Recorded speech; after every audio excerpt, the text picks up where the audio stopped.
Muy buenas noches a todos, que el Señor les bendiga. Vamos en esta noche a comenzar con nuestro estudio discipulado y vamos a orar al Señor para poner este tiempo en sus manos. Oremos. Señor Dios Todopoderoso, en esta noche te damos gracias por tu bendita providencia, Señor, por tu cuidado y por tu provisión para cada uno de nosotros. Te pedimos, Señor, que eh, en esta noche nos ayudes a tener la mente de Cristo, Señor, que nos ayudes, Padre, a poder escuchar con oídos atentos a la enseñanza de tu palabra y que permita, Señor, que quede cincelada en nuestra mente y en nuestro corazón para que nos ayude por medio de tu Espíritu Santo a buscar tu voluntad, a eh, apartarnos de las cosas de este mundo, Señor, y a aferrarnos más a ti, sabiendo, Señor, que tú eres un juez justo, que en el día final, Señor, tú darás tu recompensa a buenos y malos, Señor. Cuando llegue aquel día, nosotros queremos estar entre los que están contigo, Señor, entre tu pueblo, Padre. En el nombre poderoso de Jesús, te pedimos que nos bendigas en esta noche, en esta enseñanza. Amén y amén. Muy bien, mis hermanos, en esta noche vamos a continuar estudiando el capítulo 19 del libro de Apocalipsis y este ya es el final del libro. Solo denme aquí. Ok, ahí estamos. Pueden ver la pantalla, ¿verdad, hermanos? Amén, pastor. Gracias, hermana. Bien, entonces, les decía, vamos siempre por la sección 7, ahora llegando al final del capítulo 19, y dentro de este capítulo 19 estamos en la última sección, que es los versículos 19 al 21. La, mm, la clase de hoy, hermanos, al igual que la clase anterior, va a ser una clase más corta de lo usual por el poco contenido de este pasaje, pero que es muy claro y muy importante para terminar esta etapa de los juicios de Dios contra la Trinidad malvada. Así que comenzamos leyendo la porción correspondiente al día de hoy, Apocalipsis 19, del 19 al 21. Karen, no sé si quiere leer ahí, por favor. Sí, pastor. Apocalipsis 19 al 21. Y vi a la bestia, a los reyes de la tierra y a sus ejércitos reunidos para guerrear contra el que montaba el caballo y contra su ejército.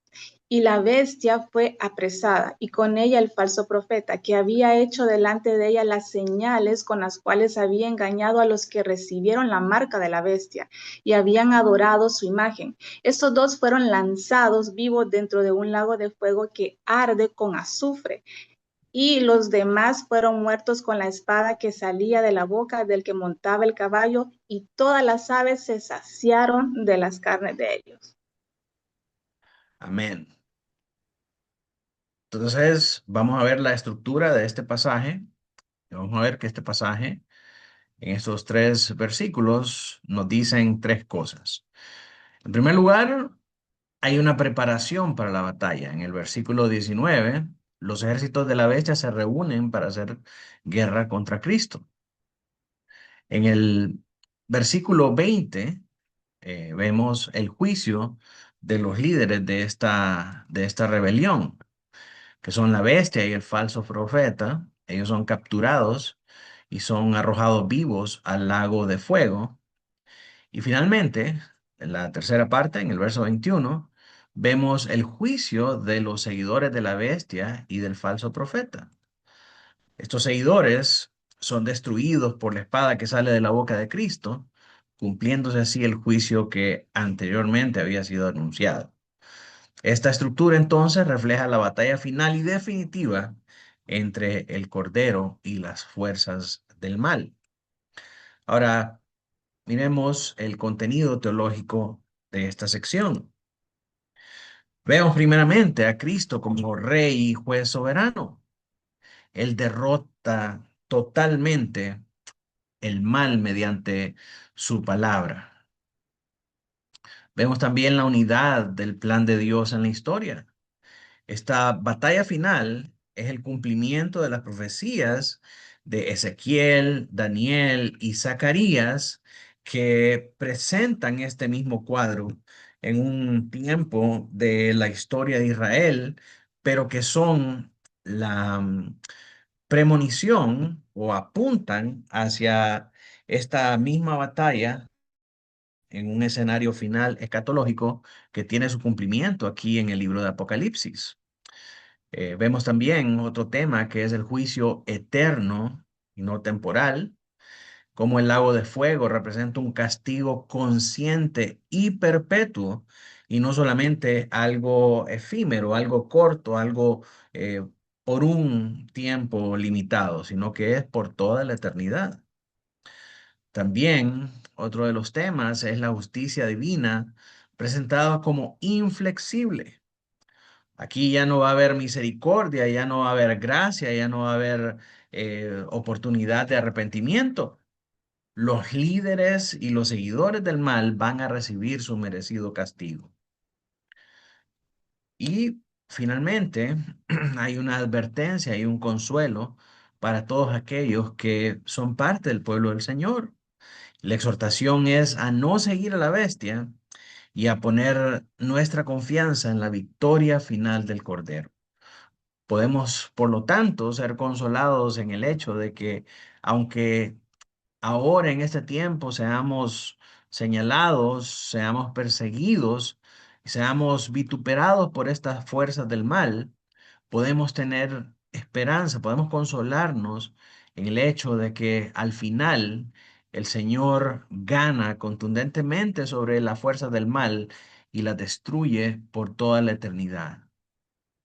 Así que podemos aferrarnos a esas promesas sabiendo que nuestro Dios tiene la batalla ganada al final de los tiempos. Ahora el contexto, ¿cómo se relaciona este pasaje con con las secciones anteriores? Este pasaje viene inmediatamente después del anuncio que vimos en los versos del 17 al 18, donde Juan ve la visión de este mismo juicio. Y esta visión es paralela, incluso anterior a la escena del festín de las aves, el evento que es descrito como la gran cena de Dios. Y se describe aquí la última batalla entre Cristo y las fuerzas del mal. Así que, habiendo visto la estructura, el contenido teológico y el contexto de cómo este pasaje se relaciona con el pasaje anterior, dentro del mismo capítulo 19, miremos entonces ahora la primera sección, que es la preparación para la batalla. No sé si el hermano Gerard puede ayudarme a leer ahí el verso 19. Y vi a la bestia, a los reyes de la tierra y a sus ejércitos, reunidos para guerrear contra el que montaba el caballo y contra su ejército. Amén. Entonces se reúnen la bestia, los reyes de la tierra y los ejércitos contra Cristo. ¿Verdad? Ese es el escenario que se está desarrollando aquí en este pasaje. Esto vamos a ver en unos minutos, que es un lenguaje paralelo a escenas que ya hemos visto en el capítulo 16 y que vamos a ver una vez más repetida en el capítulo 20, versículo 8. Vemos que están reunidos estos ejércitos, estos reyes y estos líderes para la batalla. Satanás y sus agentes están claramente detrás de toda esta movilización, pero atrás de ellos, Dios es el actor soberano que dirige la historia. Cuando vemos esta palabra reunidos para la batalla, en griego es la palabra sinagomai, como sinagoga, de ahí viene sinagoga. La palabra reunirse en el contexto de la iglesia es la palabra episunagoge. Pero acá, este reunidos es sinagomai y es una voz pasiva del verbo. ¿Qué quiere decir eso? Que la acción no la realizan las personas que están haciendo este evento o esta situación, sino que ellos son objetos. Hay alguien más haciendo la acción. Y entonces, ¿quién es ese que está haciendo esa acción sobre ellos? ¿Quién los reúne para la batalla? Aunque son ellos en el plano de la realidad o en el uso de sus facultades, detrás de toda esa reunión está Dios dirigiendo toda la historia, permitiendo todas las cosas para que esta reunión que tiene como propósito rebelarse contra Dios se lleve a cabo y para que resulte en su juicio, eh, en el juicio de estos actores del mal. Si no me cree, vamos a ver estos pasajes de Apocalipsis donde nos muestra que el Señor, el que permite estas cosas y el que está controlando estas acciones para que se den de esta manera. Miremos Apocalipsis 16 del 12 al 14.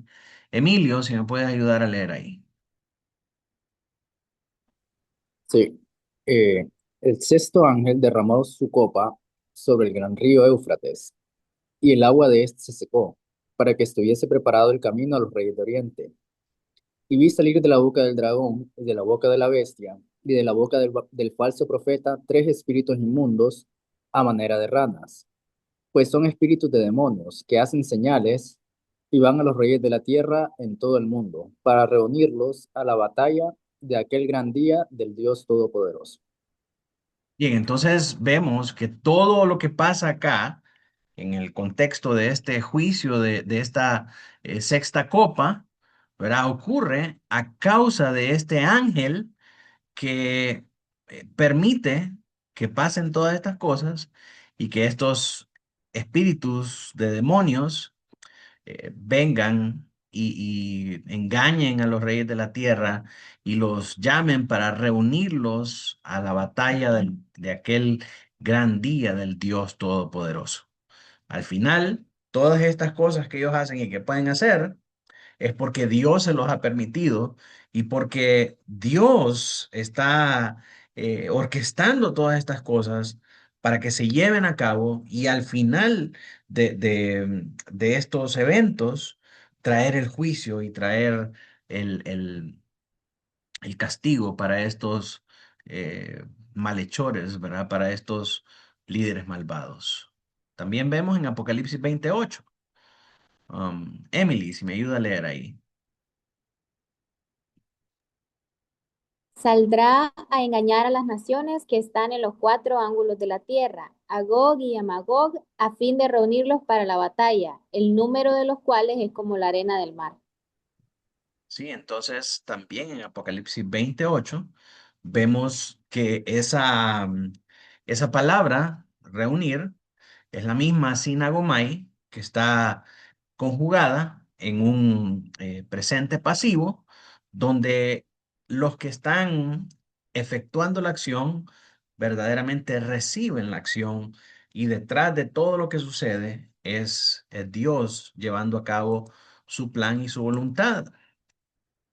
Y para entender esto mejor, tenemos que saber que todas estas profecías provienen del Antiguo Testamento, donde se muestra que todo esto es parte del plan redentivo de Dios.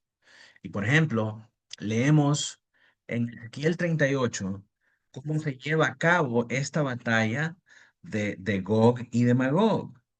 Dice: vino a mí palabra de Jehová diciendo: hijo de hombre, pon tu rostro contra Gog en tierra de Magog príncipe soberano de Mesec y Tubal, y profetiza contra él. Versos 10 y 11. Así ha dicho Jehová el Señor. En aquel día subirán palabras en tu corazón y concebirás mal pensamiento y dirás, subiré contra una tierra indefensa. Iré contra gentes tranquilas que habitan confiadamente. Todas ellas habitan sin muros y no tienen cerrojos ni puertas. Versos 14 al 15. Por tanto, profetiza, hijo de hombre, y di a Gog, así ha dicho el Señor. En aquel tiempo, cuando mi pueblo Israel habite con seguridad, no lo sabrás tú. Vendrás de tu lugar, de las regiones del norte, tú y muchos pueblos contigo, todos ellos a caballo y gran multitud y poderoso ejército. Versos 18 y 19. En aquel tiempo, cuando venga Gog contra la tierra de Israel, dijo Jehová el Señor, subirá mi ira y mi enojo, porque he hablado en mi celo y en el fuego de mi ira. En aquel tiempo habrá un gran temor, un gran temblor, perdón, sobre la tierra de Israel. Entonces el Señor manda a Ezequiel a profetizar contra estos reinos y les manda a decir lo que precisamente va a pasar en sus corazones. Va a subir estos pensamientos inflamados y estos pensamientos del mal para ir en contra de su pueblo y como que este es el decreto del Señor, es el designio de Dios para estos reyes, para estos gobernantes y Dios está dejando que ellos se levanten y se reúnan y hagan toda esta asamblea para después venir y traer su juicio sobre ellos. Ezequiel 38 concluye, perdón, en los versos 22 y 23. Y yo litigaré contra él con pestilencia y con sangre, y haré llover sobre él y sobre sus tropas y sobre los muchos pueblos que están con él, impetuosa lluvia y piedras de granizo, fuego y azufre. Esta es también una referencia al lago de fuego del que se habla aquí en el verso 21. Y seré engrandecido y santificado, y seré conocido ante los ojos de muchas naciones, y sabrán que yo soy Jehová.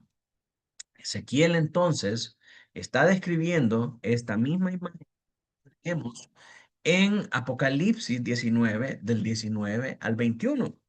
Gog y Magog representan esos reyes, esos oficiales de toda la tierra que bajo cuya autoridad se reúnen los ejércitos, los gobernantes y todos los demás. Y sabemos que quien está detrás de estos reyes, de estos príncipes, es la bestia y es el falso profeta, ¿verdad? Entonces, Gog y Magog, aunque algunos, los dispensacionalistas principalmente, dicen que Gog es Rusia, que Magog es este otro y todo eso,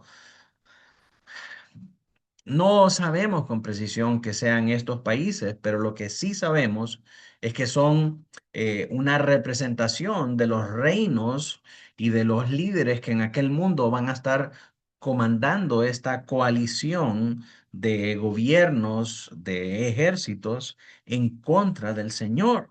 Y detrás de ellos están el falso profeta y la bestia, ¿verdad? Ellos son la representación última o la cabeza de Gog y Magog. Y en realidad, estas dos figuras no representan una persona específica, sino que representan un sistema. Y ya vamos a ver de qué se trata ese sistema. Entonces, también vemos esta profecía retratada en Zacarías 14:2. Si me puede ayudar ahí a leer Marta, por favor. Zacarías 14:2, porque yo reuniré a todas las naciones para combatir contra Jerusalén, y la ciudad será tomada, y serán saqueadas las casas y violadas las mujeres, y la mitad de la ciudad irá en cautiverio, mas al resto del pueblo no será cortado de la ciudad. Ujú.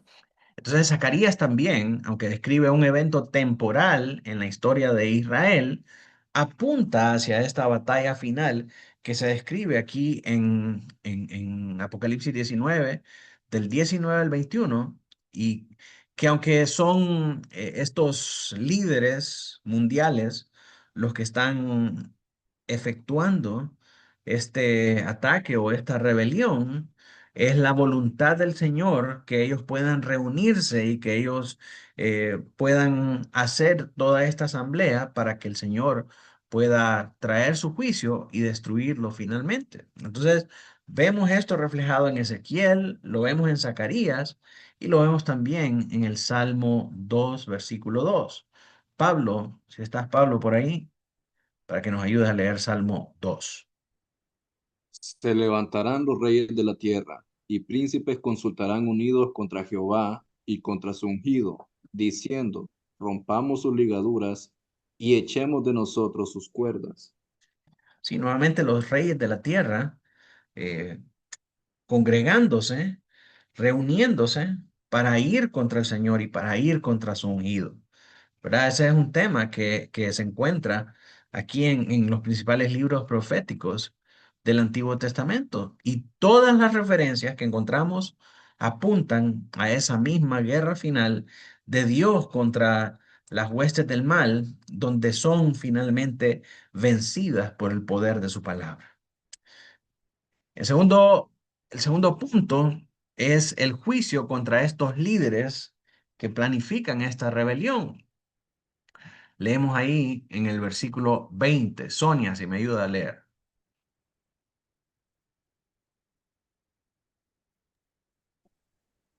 Apocalipsis 19:20. Y la bestia fue apresada y con ella el falso profeta que había hecho delante de ella las señales con las cuales había engañado a los que recibieron la marca de la bestia y habían adorado su imagen. Estos dos fueron lanzados vivos dentro de un lago de fuego que arde con azufre. Amén. Entonces, aquí vemos que se habla de los dos responsables de esa rebelión, la bestia y el falso profeta. Ellos son los responsables de haber engañado con señales a todos aquellos que recibieron la marca y adoraron su imagen y que ahora se han reunido para hacer guerra contra el Señor. Para ellos dos fueron lanzados vivos dentro del lago de fuego que arde con fuego y con azufre. Entonces, hay algo que recalcar acá, y es que primeramente en este verso 20 se juzga o se castiga únicamente a los dos líderes. O sea, primeramente se castiga aquí a los dos líderes. Y ese castigo es que ellos son lanzados vivos, conscientes del lago de fuego que arde con azufre. De nuevo, una referencia que ya habíamos visto en el pasaje de Ezequiel 38:22. Entonces ambos son capturados vivos y son arrojados al lago de fuego. ¿Cuál es la razón por la que estos dos líderes son juzgados? Bueno, la bestia por usurpar la autoridad divina de Dios, por creerse Dios. Vimos esto en Apocalipsis 13, versos 3 y del 7 al 8. Y por otra parte, el falso profeta por promover la idolatría. De nuevo, en Apocalipsis 13, versos del 14 al 15. Entonces, tenemos que distinguir, hermanos, que este castigo es diferente a la aniquilación. No es aniquilación, sino que es un castigo eterno y consciente, como ya lo vimos en Apocalipsis 14, del 10 al 11, y lo veremos nuevamente en el capítulo 20 y 10. Y hacer esta distinción, se los digo una vez más, ya lo tratamos en el capítulo 14. Hacer esta distinción es muy importante porque el castigo en el lago de fuego es dolor perpetuo, dolor eterno. No es consumación total, no es aniquilación total, no es que los echan al lago de fuego y ya se mueren y dejan de existir. No, es un castigo eterno y consciente. Es un dolor perpetuo. no es una aniquilación total. Si fuera una aniquilación total, entonces más bien sería un premio, porque evitarían el sufrimiento y dejan de existir. Esta aniquilación, mis hermanos, es una falsa doctrina que es promovida por los mormones o los testigos de Jehová, no recuerdo, que es el aniquilacionismo. Creo que son los testigos. El aniquilacionismo, que dice que todo el mal, el diablo, sus secuaces y todos los que hicieron mal van a ser aniquilados en el lago de fuego. Sin embargo, la escritura no dice nada de eso, sino por el contrario, sí afirma que ellos van a estar conscientes y dice que su gusano no muere, sino que está continuamente torturándolos, haciendo referencia a la conciencia que los acusa y los remuerde por su falta de obediencia a Dios y por sus pecados en esta vida, ¿verdad? Así que ese castigo es muy importante que nosotros sepamos que es un castigo consciente y que es un castigo eterno, no es una aniquilación, ¿verdad? Debemos hacer distinción entre esa doctrina específica errónea que se enseña en esas sectas, porque la Biblia no dice en ningún lugar que van a ser aniquilados completamente. Sí, la victoria es contundente de parte de Dios, pero el castigo no es aniquilación. Es un castigo eterno, es un dolor perpetuo y consciente. Eso es lo que hace que este castigo sea horripilante y sea indescriptible y inimaginable. Imagínese estar sufriendo por toda la eternidad las llamas del infierno y que su ser no se consume o no se muere, sino que está en dolor perpetuo. Eso es terrible. Ese es el castigo que le espera a los malvados. En Ezequiel 38:22 vemos nuevamente cómo es este castigo. Recordamos que dice el Señor que Él va a litigar contra estos ejércitos con pestilencia y con sangre y va a hacer llover sobre ellos, sobre sus tropas y sobre los muchos pueblos que estaban con estos líderes, impetuosa lluvia y piedras de granizo, fuego y azufre. Veamos ahora Daniel 7:11. Hermano Noé, si puede leerlo ahí, por favor.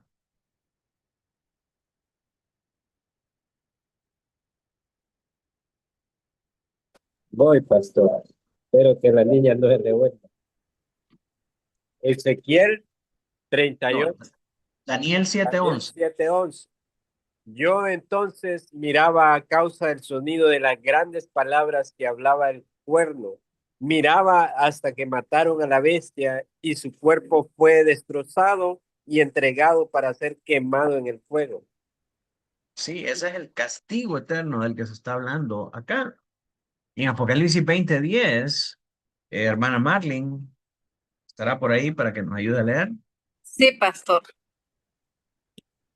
Y el diablo que los engañaba fue lanzado en el lago de fuego y azufre, donde estaban la bestia y el falso profeta, y serán atormentados día y noche por los siglos de los siglos.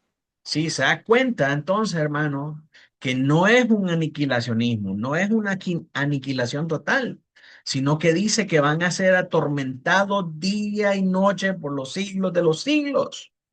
En Apocalipsis 20, que es el próximo capítulo que vamos a leer, se confirma acerca de este castigo específicamente para la bestia y para el falso profeta.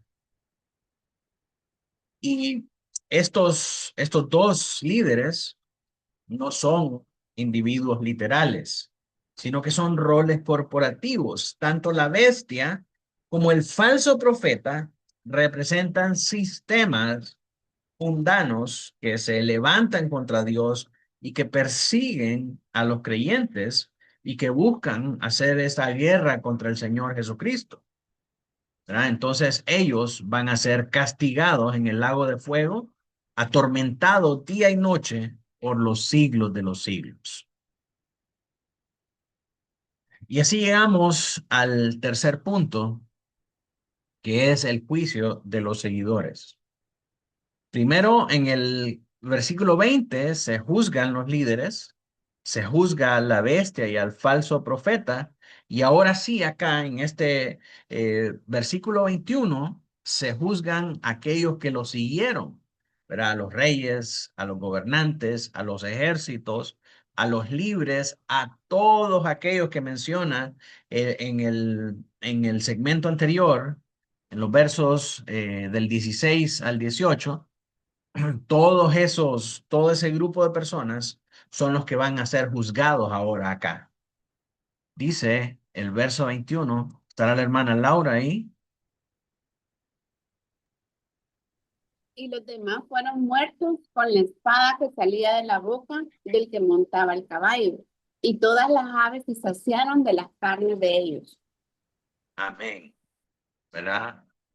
Entonces aquí vemos que hay también un cumplimiento a lo que se profetizó en la sección anterior.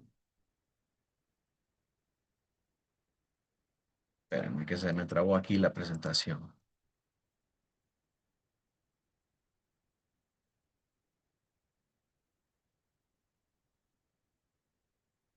Perdón, hermanos. Tuvimos acá un pequeño lapso.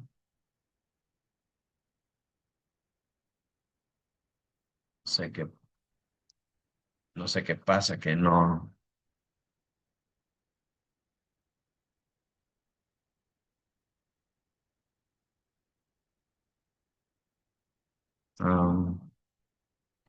Esperen, hermano, voy a reempezar la presentación porque no sé qué pasó, que se nos trabó.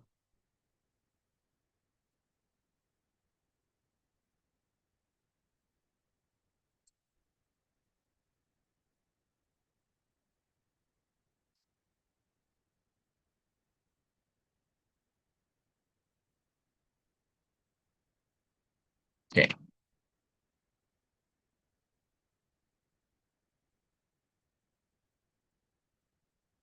Bien, entonces vemos acá en este versículo un cumplimiento a la sección anterior. Los seguidores de la bestia son muertos por la espada que sale de la boca de Cristo. Y esta espada es un símbolo de la palabra de juicio de Dios, ¿verdad? El juicio es tan severo, es tan ardiente que corta como una espada. Vamos a verlo en un momento en algunos textos a lo que alude esta palabra de esta descripción de la palabra del Señor como la espada. Entonces, lo que vemos acá es una imagen de ejecución o de juicio por medio del decreto divino de Dios. Dios, como juez justo, está pasando una sentencia y esa sentencia es tan severa que corta como una espada. Y no es casualidad, hermanos, que este pasaje viene justo antes de el gran juicio de Dios en su tribunal, descrito como el juicio del trono blanco, donde vemos efectivamente a Dios como un juez, ¿verdad? Deliberando la sentencia para sus enemigos. Y entonces vemos también acá el cumplimiento del festín de las aves que había sido anunciado en el verso 17. Las aves son invitadas a comerse las carnes de todos aquellos que se aliaron con la bestia y el falso profeta para ir en contra del Señor, y son invitados a participar del banquete que va a hacer el Señor al matar a todos sus enemigos. Y entonces finalmente nos dice que las aves se saciaron con las carnes de ellos. Ahí vemos las aves de la presentación anterior. Finalmente, este es un cumplimiento a lo que estaba eh, predecido o lo que estaba manifiesto en los versículos anteriores. Entonces, leemos algunos pasajes que nos hablan acerca de esto. Isaías 11:4, Marta, si nos puede leer otra vez. Sino que juzgará con justicia a los pobres y arguirá con equidad por los mansos de la tierra, y herirá la tierra con la vara de su boca, y con el espíritu de sus labios matará al impío. Sí, vemos que su juicio, ¿verdad?, que sale de su boca, es ese decreto que corta y que hiere a los malhechores por la dureza del castigo. Isaías 49:2, hermana Karen. Sí. Y puso mi boca como espada aguda, me cubrió con la sombra de su mano y me puso por saeta bruñida, me guardó en su aljaba. Sí, vemos nuevamente esa imagen de la espada aguda que sale de la boca, es el decreto de Dios para hacer su voluntad. Entonces, mire si no es fuerte las palabras que pronuncia el Señor, si no cortan como una espada aguda. En Mateo 25:41, el Señor Jesucristo dice, entonces dirá también a los de la izquierda, apartaos de mí, malditos al fuego eterno preparado para el diablo y sus ángeles. Mi hermano, ¿se imagina usted estar en aquel día y escuchar esas palabras tan fuertes para los creyentes, para los hijos de Dios? El mayor castigo no es el tormento del lago de fuego. El mayor castigo para los hijos de Dios es estar eternamente separados de su Dios. El Señor dice, apartaos de mí. El Señor no quiere estar con ellos. Y les dice, malditos al fuego eterno preparado para el diablo y sus ángeles. Sin duda son duras palabras que cortan como una espada aguda. Recordamos las palabras de Apocalipsis 19, del 17 al 18, donde se hace la invitación a las aves del cielo. Dice, vi un ángel que estaba en pie en el sol y clamó a gran voz diciendo a todas las aves que vuelan en medio del cielo, venid y congregaos a la gran cena de Dios, para que comáis carnes de reyes y de capitanes y carnes fuertes y carnes de caballo y de sus jinetes y carnes de todos, libres y esclavos, pequeños y grandes. Pues esa invitación que se hace en los versos 17 y 18 se cumple finalmente en el verso 21 y aquello que les dijo el Señor en aquel momento por medio de este ángel que les decía, venid y congréguense para la gran cena de Dios, fue cumplido de tal manera que se saciaron estas aves con todos los cadáveres que sobraron ahí de todos aquellos que el Señor mató por medio del juicio de su boca. Como conclusión, mis hermanos, la victoria final de Cristo garantiza la esperanza del pueblo de Dios. El mal será juzgado con justicia y este pasaje que leímos nos llama a vivir hoy a la luz del día del juicio venidero. Debemos vivir nuestra vida como cristianos, mis hermanos, sabiendo que este juicio terrible, este juicio grande y terrible para todos aquellos que sean enemigos de Dios, va finalmente a venir y Él va a castigar de una manera severa, inflexible y justa a todos a ellos que se oponen a Él. Y ese castigo, hermanos, va a ser horrendo. Por lo tanto, si nosotros queremos evitar ese castigo, queremos evitar la separación de nuestro Dios, debemos en esta noche entregarnos a Él y vivir para Él, para que en aquel día final, aunque hoy somos señalados como cristianos, somos perseguidos y luchamos contra las presiones de este mundo, de nuestra carne y de Satanás, en aquel día estemos con Cristo y no estemos participando de este evento tan nefasto y terrible para todos sus enemigos. Aplicaciones. Cristo es el Señor soberano que juzga con su palabra. La rebelión contra Dios culmina en derrota segura. El juicio es justo, eterno y definitivo.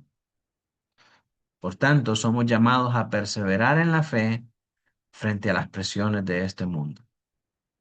Así que de esta manera terminamos con este capítulo 19 de esta sección 7, y en la próxima clase, en el próximo estudio, vamos a comenzar con el capítulo 20, a ver el tema de el milenio. Por hoy hemos terminado y solamente quisiera, mis hermanos, recalcar dos temas que pues pudieran ser controversiales. El primero es el hecho de que Dios gobierna, o Dios en su soberanía es el que está controlando todo lo que hace la bestia y el falso profeta para reunir a todo este ejército y al final llevar a cabo su plan maestro de redención, castigando a los malvados, trayendo juicio a los malvados. ¿Y por qué quiero hablar acerca de ese tema? Porque cualquiera pudiera pensar de que qué malo es Dios. Dios es el que está haciendo entonces que la bestia y el falso profeta piensen así únicamente para llevar a cabo su plan final, que es destruirlos. Y en realidad no es así, mis hermanos.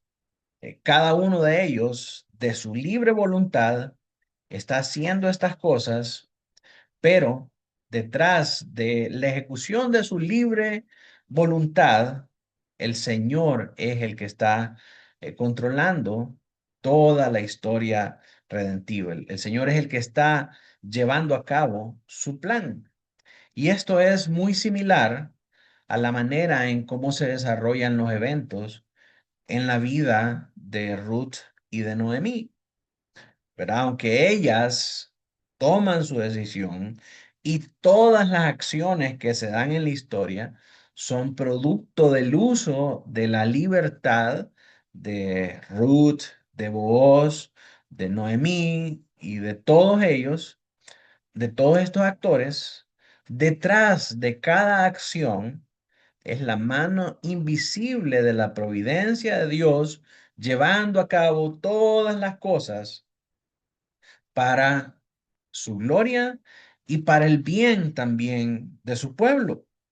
Vimos que las acciones del plan de Dios no solamente bendicen a Ruth y a Booz, que son los protagonistas de la historia, sino que también bendicen a Noemí, bendicen al pueblo y por implicación nos bendicen también a todos nosotros, porque es a través de esta familia que se continúa la genealogía del Señor Jesucristo, y es a través de esta familia que el Señor Jesucristo vino a la tierra, vino a nacer.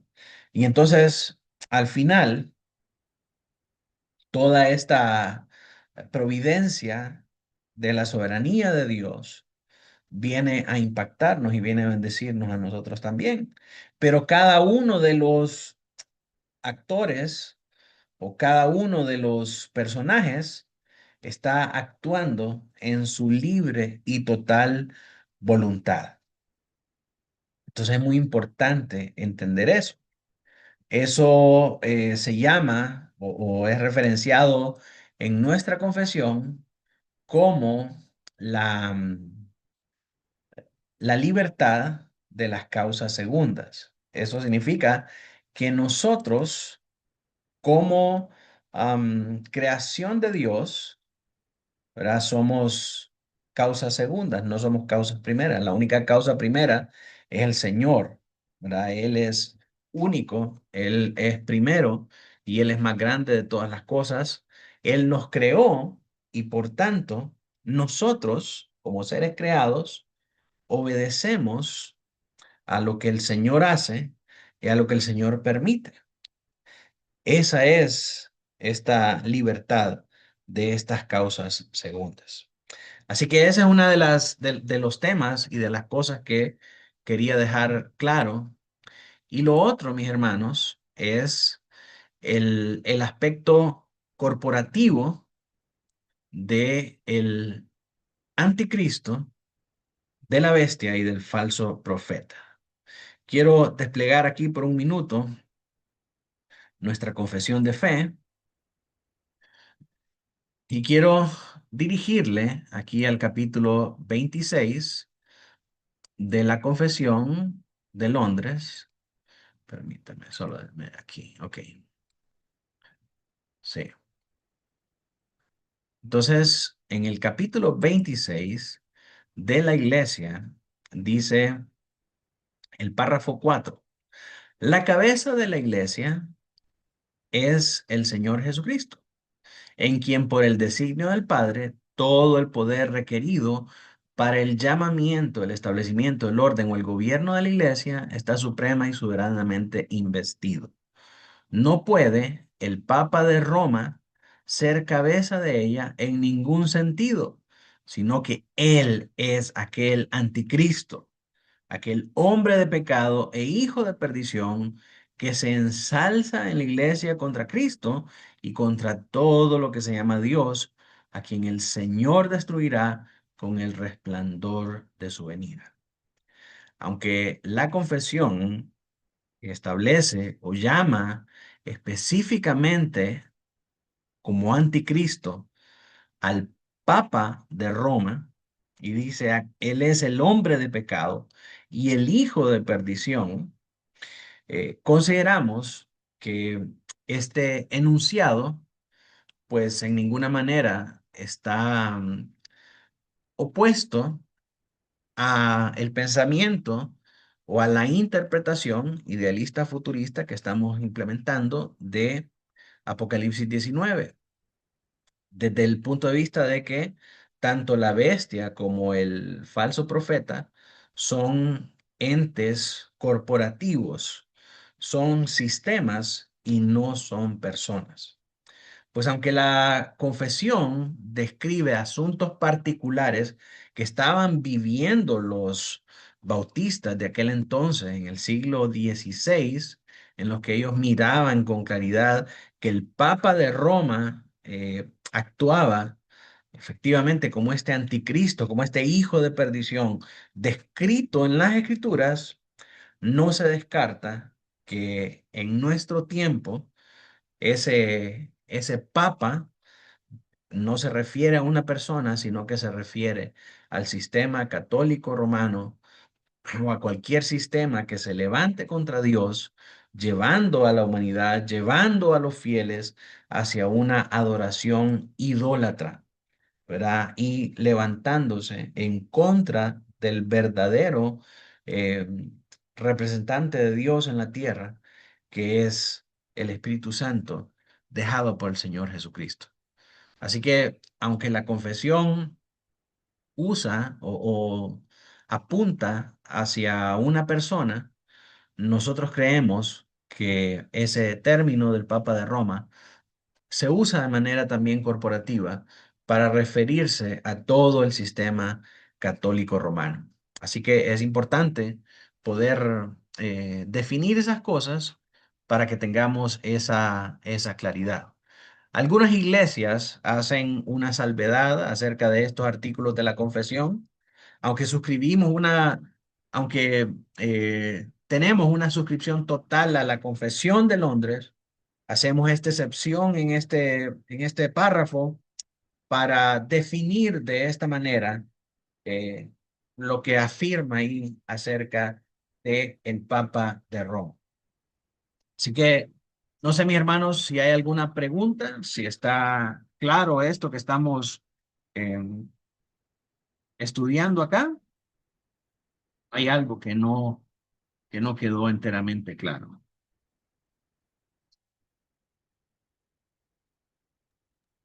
Está claro, pastor. Bendiciones, pastor.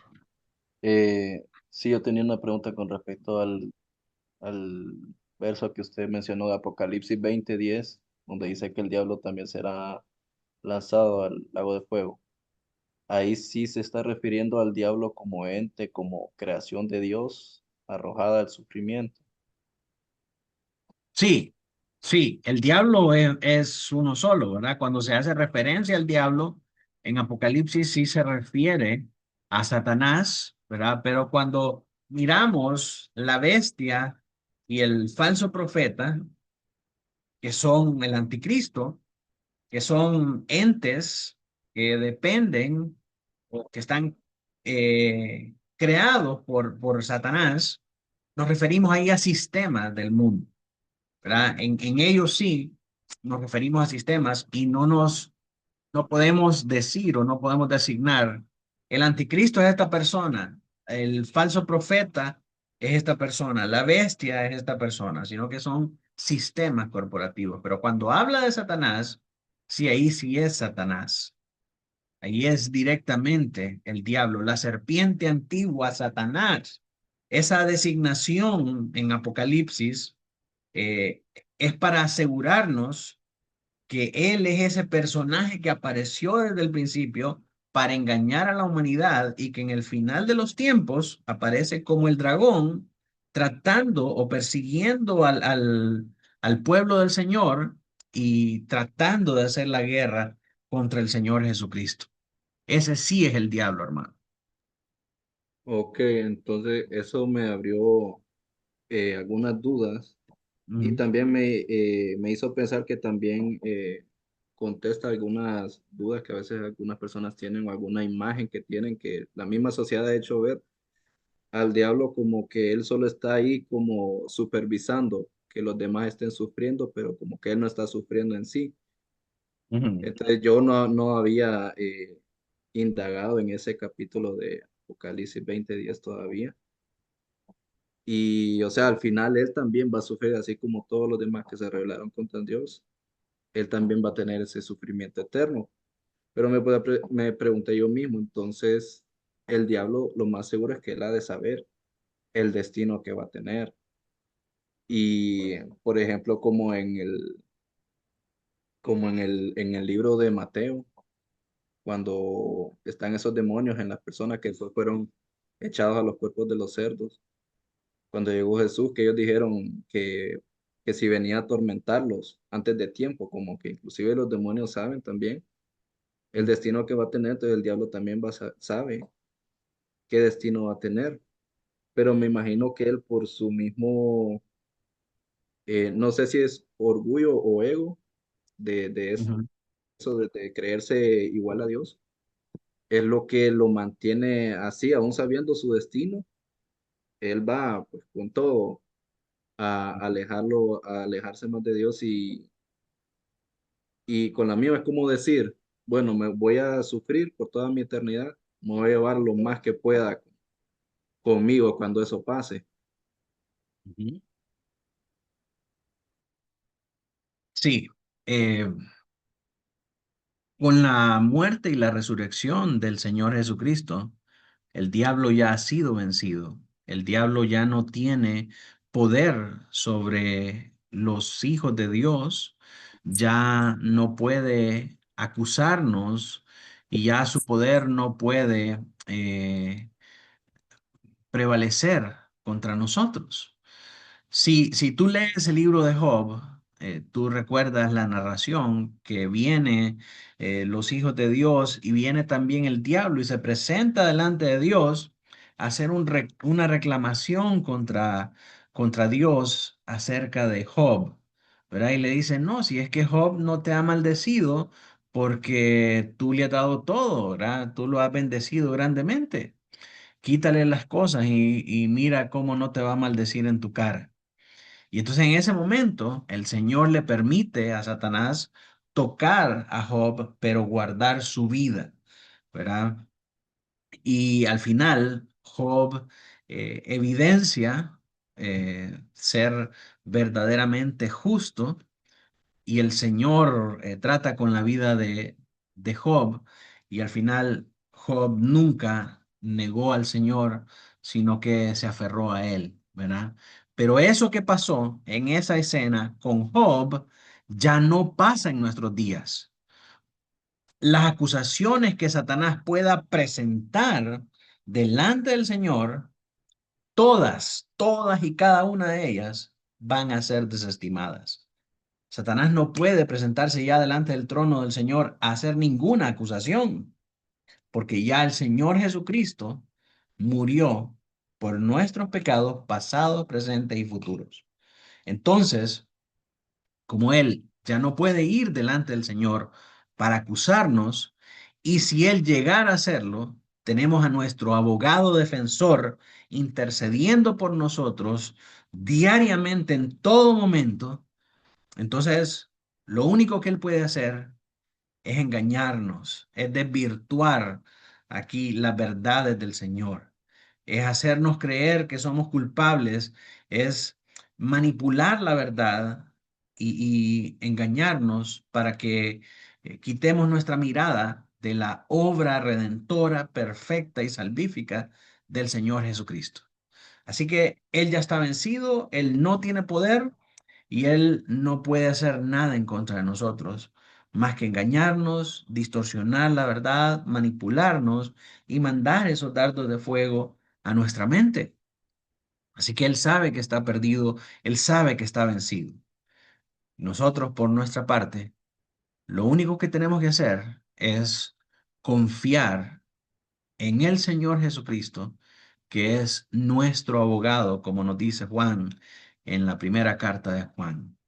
Hijitos míos, estas cosas os escribo para que no pequéis, y si alguno pecare, abogado tenéis para con el Padre, a Jesucristo el justo, que Él es la expiación por nuestros pecados, y no solamente los nuestros, sino que los de todo el mundo, los de todos aquellos que crean en Él. Entonces, mis hermanos, así de grande, así de poderoso, así de efectivo es el sacrificio del Señor Jesucristo. Le ha quitado al diablo el poder de acusarnos, el poder de venir contra nosotros y el poder de presentar una denuncia verdadera delante del Señor. Cualquier denuncia que Él lleve va a ser desestimada por el poder del Señor Jesucristo. Ah, que Pablo estaba haciendo cosas malas. Sí, pero el Señor Cristo murió por él.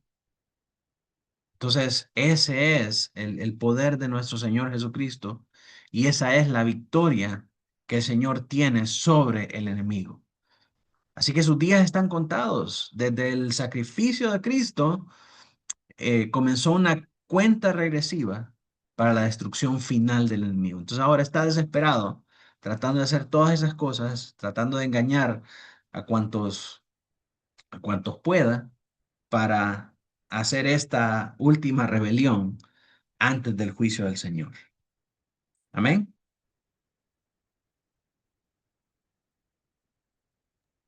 Amén.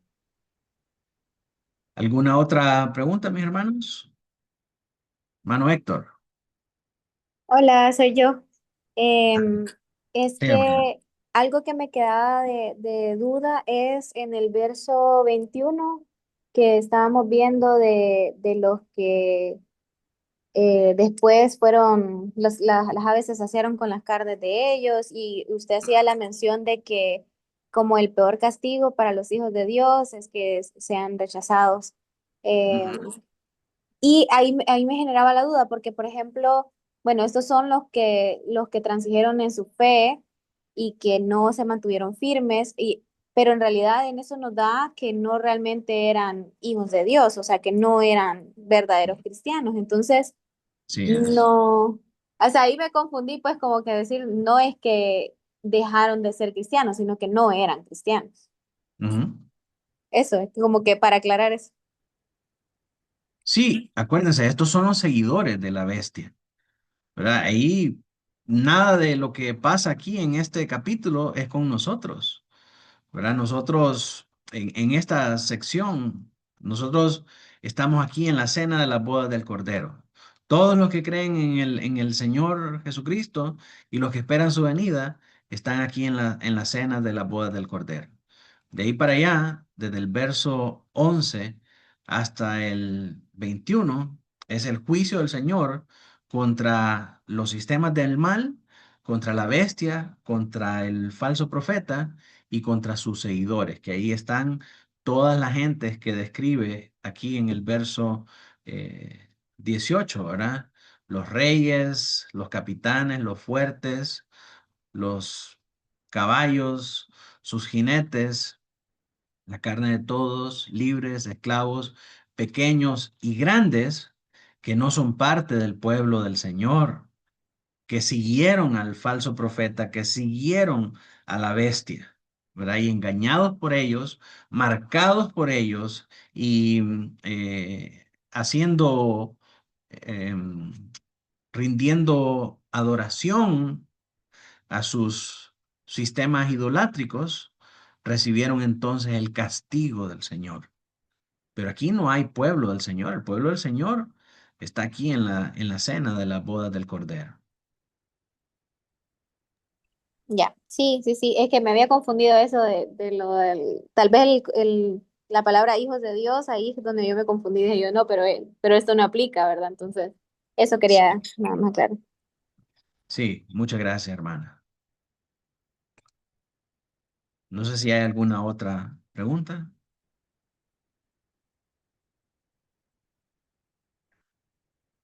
Bien, si no hay más preguntas, hermanos, vamos a terminar orando. Hermana Emily, si nos puede dirigir en oración. Sí, oramos. Amado Padre Celestial, te damos gracias, Señor, por la oportunidad de poder estar aprendiendo cada vez más de tu palabra, Señor. Gracias por estas verdades que nos enseñan mucho, Señor, que nos ayudan a mantenernos firmes en la fe, Señor, que nos ayudan a crecer, pero no solo en conocimiento de tu palabra, sino en llevarlo a la práctica, Señor, en amar cada vez más tu palabra, en tratar de mantenernos, Señor, honrándote a ti, Señor, glorificándote a ti con todo lo que hacemos, con nuestras vidas, dando buen testimonio de ti, Señor. Y también, Padre, nos ayuda a reconocer todas esas entidades que se levantan en contra de ti, Señor, y que nosotros tenemos que estar apercibidos y saber huir de esas tentaciones y no transigir en nuestra fe, Señor. Gracias por enseñarnos, gracias por el pastor y por la sabiduría que le has dado, el conocimiento que le has dado, Señor, y por esas enseñanzas que nos ayudan mucho a nosotros. Te pedimos que las podamos poner en práctica, Señor, y que las mantengamos en nuestra mente y nuestro corazón constantemente. Que también nos guardes el resto de esta noche, Señor. Ponemos nuestras vidas en tus manos, en el nombre de Jesús. Amén.